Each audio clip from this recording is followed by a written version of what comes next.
Let's start with Zoomcar Holdings ZCAR, which has become one of the most talked about microcap stocks in the past few weeks. The company, known for its car-sharing platform primarily targeting emerging markets like India and Southeast Asia, has seen its share price rocket by over 248% in a matter of days. This surge was triggered by the rollout of Zoomcar vouchers, a rewards program designed to drive repeat bookings and strengthen user loyalty. But as is often the case with such explosive rallies, the fundamentals tell a much more sobering story. ZCAR reported just $9.12 million in revenue over the last 12 months, while its net loss ballooned to $21.32 million.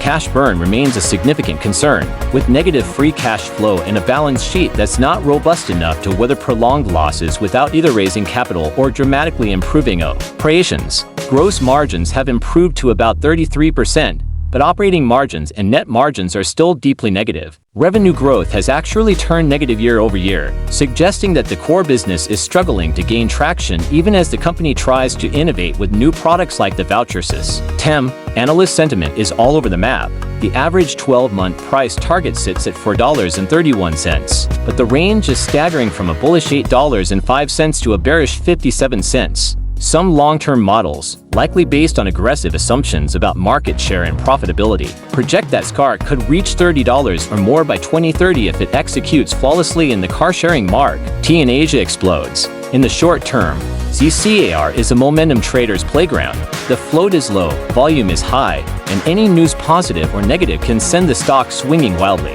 Switching gears to Classover Holdings KIDZ, shares exploded 156% in a single day, closing at $3.10. After rumors surfaced about a potential strategic partnership and the company posted a quarterly earnings report that beat the market's modest expectations. Looking under the hood, KIDZ's revenue is still under $1 million annually, and it continues to operate at a loss. However, the company has made progress on gross margins, which have improved, and it has managed to cut some operational costs. The market is clearly betting that a partnership or acquisition could inject new life and possibly capital into the business, or that the company's platform could scale rapidly if it lands a major contract or expands. Internationally, valuation remains a concern. The price-to-sales ratio is extremely high, reflecting the speculative nature of the current rally.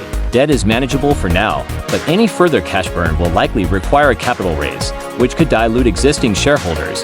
One analyst has a 12-month price target of $0.65, which is well below the current price, suggesting that the recent spike may be overdone unless the rumored partnership materializes and translates into real revenue growth.